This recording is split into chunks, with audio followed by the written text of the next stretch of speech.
You're back to Toronto tomorrow in the afternoon sometime? Another around-the-table family discussion. But the Das Guptas are not your typical family. I get in tomorrow about 1:30. Between them, son Raj, daughter Gitanjali, and dad Shankar have doctorates and PhDs from some of the world's most prestigious universities. Places like Stanford and Oxford and Cambridge. We need to act quickly, establish some significant market share. Together, they run a small company, Electrovaya, that they are hoping could join the giants in the business of lithium-ion batteries. The key, they say, is that they make some of the cleanest, longest-lasting, safest lithium-powered batteries at a time when the world can't seem to get enough of them. Smartphones, cars, buses, you name it, a lithium-ion battery is probably in something you own. Its business is expected to hit $70 billion within the next 5 years. They're electrochemical devices. And unlike most lithium-ion batteries that produce toxins during manufacturing, theirs does not. It's a clean process and 100% recyclable. Everywhere I look, I see ideas. For over a decade, this adjunct professor from the University of Toronto has been leading this think tank of chemists, engineers, and computer scientists. Because people can walk around and see and say, oops. Keep the wheels turning. Keep the wheels turning. Yeah. Originally from India, as a young electrochemist, he came to Canada, turning his attention to energy, even sitting for a time on Vice President Al Gore's White House Committee on Climate Change. Burning gasoline is a ridiculous concept. You know, it takes about 1 million years to have a barrel of that oil, and all we do is burn the thing just to get a little bit of heat out. So there must be better ways of doing things. Over a decade ago, he decided to focus on batteries, but it hasn't been easy. You could fire a cannon in here and not hit anybody. Oh, right now, yeah, we could.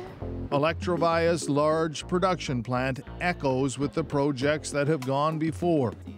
It's become a museum of sorts. So this is part of the early days. Partnerships with Microsoft in consumer electronics. So that's a 16-year-old machine now. It's amazing.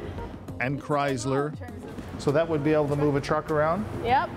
There have been partnerships with NASA, developing things like batteries for spacesuits, and with utilities in the United Kingdom. Okay. This is one of the world's first distributed microgrids. So they're down here somewhere? Oh, there they are. Then, of course, there was Electrovaya's foray into the world of electric cars. Yeah, it was a nice drive, as I recall. Electrovaya helped build the first lithium-ion powered vehicles in both North America and Europe, partnering with giant companies like Tata of India. 5 years ago, even building their own electric vehicle. If I put my foot down, this thing would hop. It will. But they say government bureaucracy, very thin profit margins, and a very competitive auto sector stalled those plans. I guess we should have checked to make sure this thing was charged up. So this was the original production area for cells. 5 years later, it's much quieter in here. But the work continues. Sales are on the way up, and they are now more convinced than ever they're right on the edge of big things. Not just, they say, because their technology is still the best, but because they have a new partner, one that may have brought a game changer to the table in the form of this. It may not look like much, but this is the magic that changed everything, really. Yeah. This is the ceramic material. Correct. This is a fully embedded ceramic material. What you're really looking for is thermal stability. Right. And next thing you know, there's massive flames shooting out of the thermal stability and some lithium-ion batteries have become an issue. Whether it's smartphones, wow, I can feel the heat in here, or electric cars or buses, increased electrical density, packing more power into smaller cells, increases the risk of fires. As energy density of these lithium-ion batteries are getting higher and higher, the safety is becoming a problem. It's a real smart system, The key going forward, knew Dasgupta, was a way to increase battery power and production without compromising safety. And he found that solution not here, but an ocean away.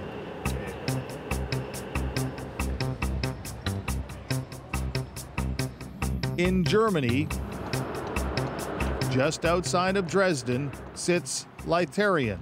Built by Daimler AG and Evonik Industries, two giants in German business, it is the largest lithium-ion battery manufacturing plant in Europe. And the giants were about to shut it down. Strict European environmental standards made their toxic production process too expensive. That is, until Shankar Das Gupta convinced them his clean battery production technology could save it. Can you believe you managed to grab this plant? Not really. If you had to build this, what would it cost? Oh, it would have taken years and probably a few $100 million. After looking at Electrovaya's clean technology to save the giant German plant, they agreed to sell to Dasgupta for just €1 million. Electrovaya's clean production technology will reduce the German plant's costs by up to 30%, while giving Electrovaya up to 10 times the production output. And Lithium brought its technology to the table, that ceramic separator that makes more powerful batteries much safer. So I think this was a perfect match. Dr. Jörg Reim is the plant's chief technical officer. Lithium one, and this is a competitor one. To prove his point, Dr. Reim set up a small heating demonstration. These thin strips, called ceramic separators, are the difference between new energy-dense batteries operating safely or ending up like this. If you go above a certain threshold, then nothing can hold the battery there. And this is what our separator prevents, to come above the certain threshold. On the left is their separator. The competition's is on the right. 135, and look at the difference. So what you can see here already, our ceramic separator, the Parion, is still totally unaffected. Electrovaya has picked up the global rights to this technology, along with the state-of-the-art plant. And all the supporting research and development Dr. Reim's team supplies. When we heard about the new process, what kind of advantages we have in terms of financial things, so cost, but environmental aspects, so we are very enthusiastic. And as the plant is being retooled to use Electrovaya's production technology, and I'm quite sure this contact will give us some more possibilities and opportunities. This new global partnership is focusing away from automotive to much bigger applications where profit margins are higher. And this is a real huge market. Everyone talks about the pollution in Tokyo and all these big cities, but you have it in front of the door. Yes, and the market is growing and growing and growing. Germany is already arguably further down the path of the green revolution than many countries, committed to reducing carbon dioxide output by at least 80% by 2050. When it comes to lithium-ion batteries, that means besides cars, powering trains, buses, delivery vans, energy storage units, even giant forklifts. And selling not just the batteries, but the intelligent systems engineering that makes them run efficiently.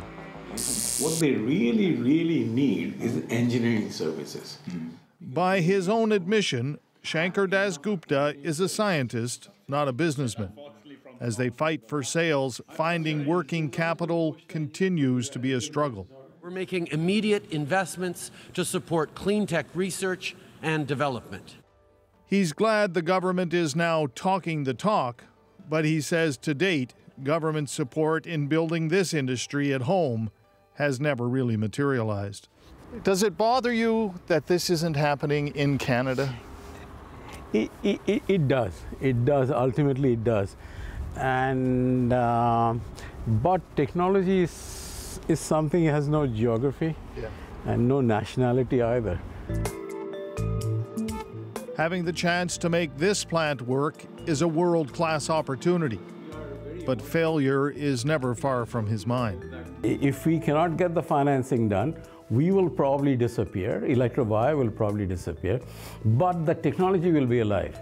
And that's more important to me. And the technology will be alive probably in Germany, because this is where they'll support it. From personal experience, Shankar Dasgupta knows it takes much more than a great product to succeed. It will also take a bit of luck. But knowing all that, still, if you ask him the question, is this that good luck? Is this it? His answer?